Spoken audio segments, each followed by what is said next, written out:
Hello everyone, I hope आप सभी अच्छे होंगे। तो पिछले क्लासेस में हम लोगों ने क्वेश्चन किया था मोमेंटम पर, इम्पल्स पर और जो भी टॉपिक्स थे उनसे रिलेटेड उनको हमने देखा था।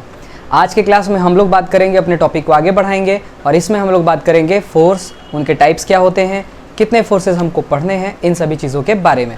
तो इससे पहले कि मैं वीडियो स्टार्ट करूँ, आप सभी से मेरा निवेदन है कि आप हमारे चैनल को लाइक, शेयर एंड सब्सक्राइब कर लें अगर नहीं किया है तो। ओके, तो आइए आज की क्लास शुरू करते हैं। तो हम लोग फोर्स पढ़ चुके हैं, टाइप्स ऑफ फोर्स के बारे में बात करना है हमको। Okay, types of force. तो टाइप्स ऑफ फोर्स को अगर हम देखने जाएं, ओके, तो ये बेसिकली दो पार्ट्स में डिवाइड किया गया है। कितने पार्ट्स में बच्चों? दो पार्ट में। पहला पार्ट जो इसका है, इसको हम लोग बोलते हैं कांटेक्ट फोर्स। क्या बोलते हैं?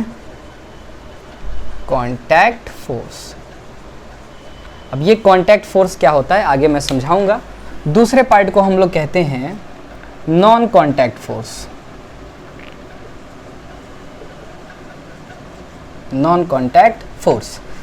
अब एक कहावत है ना कि तीन फोर्सेस होते तो हैं मगर दिखते नहीं हैं। कौन कौन से? ग्रेविटेशनल फोर्स, इलेक्ट्रोस्टैटिक फोर्स और मैग्नेटिक फोर्स। ये सारे फोर्सेस एग्जिस्ट करते हैं पर दिखते नहीं हैं। तो जो फोर्स हमको दिखाई ना दे पर लगे, जिसको हम जो बिना पकड़े बिना छुए ही लगता रहे, उसको हम लोग बोलते हैं non contact force. Non contact force के एग्जांपल्स होंगे हमारे। सबसे पहला वेट। वेट को हम लोग बोलते हैं फोर्स ड्यू टू ग्रेविटी। क्या बोलते हैं? Force by gravity. जो अर्थ हमारे को खींचती है उसको बोलते हैं। जनरली इसका फॉर्मूला क्या होता है? mg। m मास होता है, g होता है एक्सेलरेशन ड्यू टू ग्रेविटी। दूसरा होता है इलेक्ट्रोस्टैटिक फोर्स। दूसरा कौन सा होता है? Electrostatic force. तीसरा कह सकते हैं magnetic force.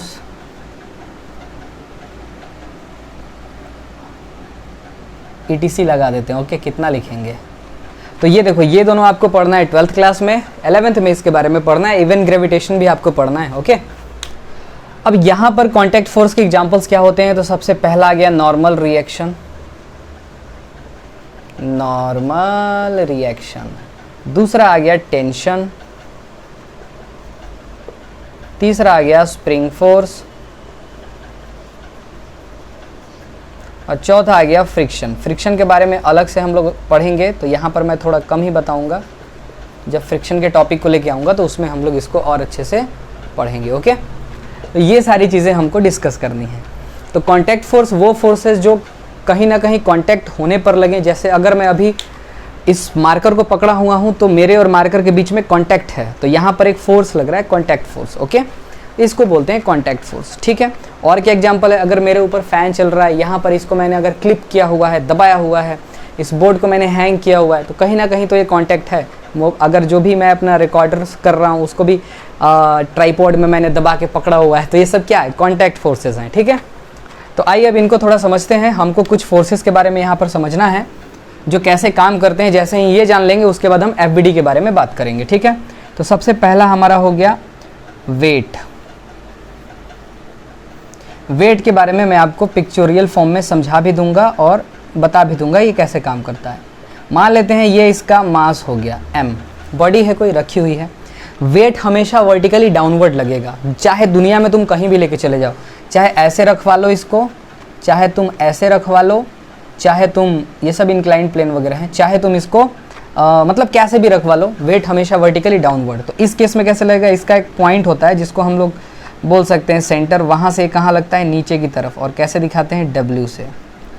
W is equal to mg। Mass और gravitation, acceleration due to gravity का ये प्रोडक्ट होता है। तो ये हुआ यहाँ। यहाँ पर कैसे दिखाएंगे बेटा? मान लीजिए एंगल थीटा है, तो यहाँ भी नीचे की तरफ दिखाएंगे। कुछ बच्चे क्या करते हैं? गलतियाँ करते हैं। गलतियाँ कैसे करते हैं? वो इधर mg दिखा देते हैं, जो कि बहुत ही गलत तरीका है। इसकी वजह से आपको क्वेश्चन करने में प्रॉब्लम आएगी। ठीक, तो ये आप याद रखेंगे। वेट का फॉर्मूला इतना होता है और ये वर्टिकली डाउनवर्ड लगता है, चाहे आप किसी भी तरीके से इसको रख लीजिए। ठीक, दूसरी चीज़ जो हमारी आती है वो आती है नॉर्मल। कौन सी आती है बेटा? दूसरी चीज़ आती है normal. Normal reaction. Okay, normal reaction का जो बात है, देखो अगर हम किसी चीज़ पे इस मास को रखे हुए हैं तो ऐसा तो नहीं हो रहा है कि ये मास उसको तोड़ते हुए नीचे चला जा रहा है। मैं जिस फर्श पे खड़ा होकर पढ़ा रहा हूँ, ऐसा तो नहीं है कि मेरा वेट उसको तोड़ते हुए नीचे मुझे लेके जा रहा है। तो ऐसा नहीं है। इसका मतलब कोई ना कोई फोर्स ऊपर की तरफ लग रहा है। जो बैलेंस किए हुए है mg को, जैसे 9th में आपने पढ़ा था बैलेंस फोर्स, अनबैलेंस्ड फोर्स, उस टाइप का कुछ। तो यहाँ पर जो फोर्स लग रहा है, तो ये देखो यहाँ से ऊपर की तरफ लगता है n, कहीं कहीं n से भी दिखाते हैं और OR किससे दिखा देते हैं बेटा, r से भी इसको दिखाया जाता है। तो यहाँ पर n और r किसको रिप्रेजेंट कर रहे हैं, दोनों किसको रिप्रेजेंट कर रहे हैं, नॉर्मल रिएक्शन को। तो नॉर्मल रिएक्शन की कहानी कैसी है समझना। नॉर्मल रिएक्शन ऐसे लगता है जैसे वो दूसरे सरफेस को कंप्रेस करना चाहे और हमेशा कांटेक्ट सरफेस से परपेंडिकुलर लगता है। अब देखो ये जो सरफेस है इसको क्या बोलेंगे, कांटेक्ट सरफेस। क्या बोलेंगे, कांटेक्ट सरफेस। और देखो कांटेक्ट सरफेस पे फोर्स कैसा लग रहा है, परपेंडिकुलर। कैसा लग रहा है, परपेंडिकुलर। ऐसे लग रहा है जैसे ये वाला सरफेस m वाले सरफेस को कंप्रेस करना चाहता हो।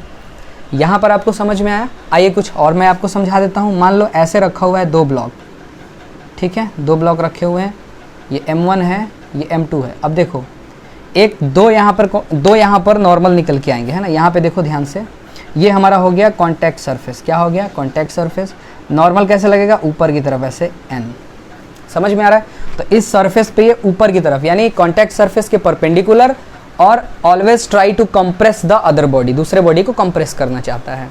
और देख लो एग्जाम्पल, कुछ एग्जाम्पल से ही तो आपको क्लियर होगा। मान लीजिए कि यहाँ पर दो रखे हुए हैं ऐसे, और नॉर्मल हमेशा क्या लगता है, पेयर्स में लगता है। ये भी बात ध्यान दें, ये वाला ए बॉडी है और ये वाला बी, तो ये इधर दबाएगा इसको normal on B due to A, और ये किधर दबाएगा, normal on A due to B. देख रहे हो। अब यहाँ पर कॉन्टैक्ट सरफेस कैसा हुआ, तो कॉन्टैक्ट सरफेस ये बन गया। अब कॉन्टैक्ट सरफेस के देखो दोनों फोर्स क्या है, परपेंडिकुलर हैं, और नॉर्मल हमेशा पेयर में लगता है। जब यहाँ पर कॉन्टैक्ट लगेगा ना तो दोनों एक दूसरे को कंप्रेस करना चाहते हैं, ठीक है।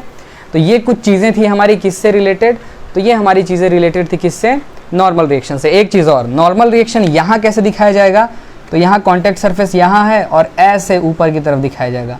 कितने बच्चे गलती करते हैं जो नॉर्मल ऐसे दिखा देते हैं, ऐसे, जो कि सही तरीका नहीं है। नॉर्मल हमेशा कॉन्टैक्ट सरफेस के परपेंडिकुलर लगता है। यहाँ पर हमने दो फोर्सेस को दिखाना सीख लिया, mg को कैसे दिखाते हैं और नॉर्मल रिएक्शन को कैसे दिखाते हैं। तो mg vertically downward, normal reaction हमेशा कॉन्टैक्ट सरफेस के perpendicular in such a way that tries to compress the other body. यहाँ तक आप नोट करिए, तब हम आपको आगे बताते हैं। चलिए, आई होप आपको यहाँ तक समझ में आया होगा। अब हमारा पहला फोर्स वेट हो गया, दूसरा नॉर्मल। अब तीसरा फोर्स है हमारा टेंशन। तो आइए टेंशन फोर्स को समझ लेते हैं कैसे काम करता है। टेंशन को समझने से पहले हमको रस्सी को समझना पड़ेगा, रस्सी इन सेंस स्ट्रिंग समझना पड़ेगा, थ्रेड समझना पड़ेगा, कैसे काम करती है रस्सी, इनको हमको समझना पड़ेगा, ठीक है। तो आइए समझते हैं, सीखते हैं, देखते हैं क्या क्या चीज़ें होती हैं। ये हमने यहाँ पर ले लिया स्पेस, ओके। मान लीजिए कि मैंने एक रस्सी का टुकड़ा आपको ये दिखा दिया, ठीक है। ये रस्सी का टुकड़ा है हमारा। अब देखो इस रस्सी के टुकड़ों को जब हम इधर खींचेंगे, इस तरफ फोर्स लगाकर खींच रहे हैं, तो रस्सी के अंदर एक फोर्स लगता है। इसी फोर्स को टेंशन बोला जाता है। क्या बोला जाता है, टेंशन। इसी तरीके से मान लीजिए अगर हम रस्सी को क्या कर रहे हैं, नॉर्मली खींचा जाता है, स्प्रिंग वाले में नहीं आता है। तो हमको इतना ही समझना है, रस्सी को अगर हमने खींचा तो रस्सी में क्या आ रहा है, रस्सी अंदर की तरफ टेंशन आता है।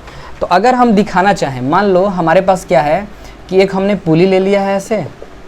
अब धीरे धीरे देखो मैं पुली वगैरह को इंसर्ट करा रहा हूँ इसमें, आगे चल करके फिर आपको क्वेश्चन दूंगा। ये देखो ऐसे एक मास m1 है और एक कैपिटल M मास है। अब देखो यहाँ पर कनेक्शन है, तो कनेक्शन है तो दोनों जगह क्या होगा, अगर इसको हम अलग अलग हटा दें तो ये आपको ऐसे दिखेगा रस्सी का दोनों पार्ट, ओके। अब देखो ये नीचे की तरफ खींच रहा होगा किससे, mg से, और ये रस्सी कनेक्टेड है तो ऊपर की तरफ फोर्स लगा होगा, मान लेते हैं कोई। यहाँ पर भी mg लग रहा होगा, कैपिटल M स्मॉलर m, और ये ऊपर कोई फोर्स लग रहा होगा, यस और नो। अब जब ये फोर्स लग रहा होगा ऐसे, तो रस्सी के अंदर क्या हो रहा होगा, इसको अपोज करने के लिए रस्सी क्या करेगा, टेंशन क्रिएट करेगा ना, ऐसे टेंशन आएगा। तो अगर हमको FVD में जब हमको टेंशन दिखाना हो तो हम टेंशन कैसे दिखाते हैं, टेंशन दिखाने का तरीका है कॉन्टैक्ट पॉइंट देखो कहाँ है, यहाँ पर रस्सी क्या है, टच किया हुआ है, बंधा हुआ है। तो टेंशन कैसे दिखाएंगे, कॉन्टैक्ट पॉइंट से अवे दिखाया जाता है। कॉन्टैक्ट पॉइंट से कैसे दिखाया जाता है बेटा, अवे। समझ में आ रही है बात, ये मैंने आपको कॉन्सेप्ट समझाने के लिए दिया है। अब देखो यहाँ पर एक पंच लाइन मेरा आपको याद करना पड़ेगा, एक रस्सी एक टेंशन, अगर एक रस्सी होगी तो एक टेंशन। देखो रस्सी कहाँ से कहाँ तक सेम है, यहाँ से लेकर के यहाँ तक रस्सी सेम है। अब अगर आप पुली की तरफ थोड़ा सा ध्यान दोगे तो पुली के हालात कैसे हैं, तो पुली ऐसे है, पुली पर इधर की तरफ टेंशन लग रहा है ऐसे टी जब यहाँ से कट मारेंगे ना तो देखो ये टेंशन इधर दिखाते हैं। और अगर पुली का यहाँ पे देखा जाए कि नॉर्मल रिएक्शन कितना है, तो नॉर्मल रिएक्शन कितना आ जाएगा, 2T के बराबर आ जाएगा। ये सब आपको मैं आगे बताऊंगा, क्वेश्चंस में ये सारी चीज़ें यूज़ होती हैं। अगर हम इसको देखें, M1 को देखें, कैपिटल M को देखें, तो कैपिटल M में क्या है, नीचे की तरफ क्या लग रहा होगा mg, ऊपर की तरफ क्या दिखाओगे टेंशन। ऐसे दिखाया जाता है FBD में, यानी फ्री बॉडी डायग्राम में। इसको कैसे दिखाओगे, छोटे वाले m को, तो ये छोटका m है नीचे की तरफ, mg, ये कैपिटल M रखो सर, कंफ्यूज करवा दोगे आप तो, t। अब अगर रस्सी की संख्या बढ़ेगी, अब देखो यहाँ से यहाँ तक एक रस्सी थी तो ऐसे, तो ये हम लोग टेंशन को ऐसे समझते हैं। अब बारी आती है किसकी, स्प्रिंग फोर्स की। तो फटाफट आप टेंशन को अच्छे से नोट कर लीजिए, पॉज करके या स्क्रीनशॉट ले लीजिए, मैं आगे बढ़ूंगा, ठीक है। नोट कर लीजिए आप पहले। चलिए, आई होप आपने इनको नोट कर लिया है। तो अब हम बात करेंगे किसके बारे में, स्प्रिंग फोर्स के बारे में। स्प्रिंग फोर्स भी बहुत इंपॉर्टेंट फोर्स है। अक्सर स्प्रिंग फोर्स के बारे में जानकारी न होने से बच्चे घबराते हैं और गलत कर लेते हैं। तो स्प्रिंग के बारे में थोड़ा समझा जाए अच्छे से, ठीक है। तो स्प्रिंग फोर्स जो होता है, एफ स्प्रिंग, वो होता है माइनस का kx। अब यहाँ पर k क्या है, तो k को बोलते हैं स्प्रिंग कांस्टेंट। क्या बोलते हैं, स्प्रिंग कांस्टेंट। x को क्या बोलते हैं, डिस्प्लेसमेंट इन स्प्रिंग। ये क्या है, डिस्प्लेसमेंट इन स्प्रिंग, ओके। अब देखो स्प्रिंग अगर नेचुरल लेंथ पे है, कौन से लेंथ पे है, नेचुरल लेंथ पे। ये कैसा लेंथ है इसका, नेचुरल लेंथ पे, तो F स्प्रिंग फोर्स कितना फोर्स क्रिएट करेगा, 0।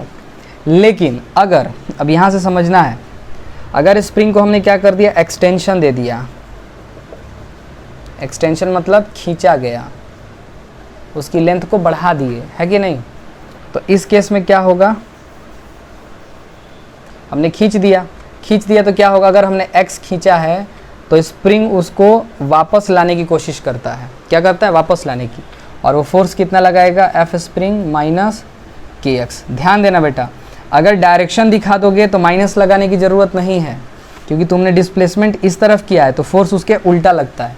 ये माइनस ये बताता है कि अगर आपने डिस्प्लेसमेंट इधर किया है तो फोर्स इधर लगेगा, और अगर आपने डिस्प्लेसमेंट इधर किया है तो फोर्स उधर लगेगा। समझ में आ रहा है।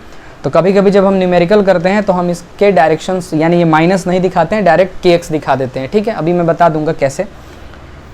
फिर इसके बाद अगर हम इसको कॉम्प्रेस करते हैं, क्या करते हैं, कॉम्प्रेस कर देते हैं। कॉम्प्रेस करेंगे मतलब इसको हमने छोटा कर दिया, छोटा मतलब दबा दिया। क्या कर दिया, दबा दिया है। दबा दिया है तो क्या होगा, दबाया है यानी आपने इसको x डिस्प्लेसमेंट इधर दिया है, तो स्प्रिंग अब किधर फोर्स लगाएगा, बाहर की तरफ। तो बाहर की तरफ जो फोर्स लगाएगा वो कितना होगा, माइनस kx होगा। अब आइए थोड़ा सा इसको डायग्राम से समझ लेते हैं कैसे ये चीज़ें काम करती हैं। मान लीजिए कि आपके पास एक ऐसे स्प्रिंग में लटका हुआ एक मास है, इसको हम ऐसे पकड़े हुए थे इनिशियली, और फिर उसके बाद हमने इसको छोड़ दिया। तो जैसे ही हम छोड़ेंगे तो क्या होगा, ये थोड़ा सा नीचे आ जाएगा, इतना नीचे आ गया। कितना डिस्प्लेसमेंट पा गया, ये x0 पा गया। अब यहाँ ये तब तक नीचे जाएगा जब तक mg ज़्यादा होगा, और एक टाइम ऐसा आएगा कि mg और स्प्रिंग फोर्स दोनों क्या हो जाएंगे, बराबर हो जाएंगे। तो इस केस में अब हम क्या लिख सकते हैं, जस्ट रिलीज किया गया है, जस्ट रिलीज्ड, जस्ट हमने इसको क्या किया है, रिलीज किया है। तो यहाँ पर देखो बैलेंस कंडीशन में अगर हम जाएं तो हम कैसे दिखाएंगे इसका, अगर हम FBD बनाए तो कैसे दिखाएंगे। अब सोचो आप, स्प्रिंग के साथ क्या हुआ है, स्प्रिंग का लेंथ बढ़ा है कि घटा है, स्प्रिंग का लेंथ बढ़ा है, तो स्प्रिंग कैसे फोर्स लगाएगा, अंदर की तरफ। देखो जब तुम स्प्रिंग का लेंथ बढ़ा रहे थे तो स्प्रिंग अंदर फोर्स लगा रहा था, स्प्रिंग को बढ़ा रहे हो तो स्प्रिंग अंदर की तरफ फोर्स लगाएगा। तो जो स्प्रिंग फोर्स लगाएगा कैसे लगाएगा, ऐसे लगाएगा, ओके। तो अब हम दिखा देते हैं FBD जिसको बोलते हैं फ्री बॉडी डायग्राम। नीचे की तरफ क्या बन रहा होगा, mg एज यूजुअल, ऊपर की तरफ kx0। देखो यहाँ पर हमने माइनस साइन नहीं यूज़ किया है, ध्यान देना आप। लिखते वक्त लिखते हैं, लेकिन जब एफबीडी वगैरह बनाते हैं तो उसमें हम माइनस साइन यूज़ नहीं करते हैं।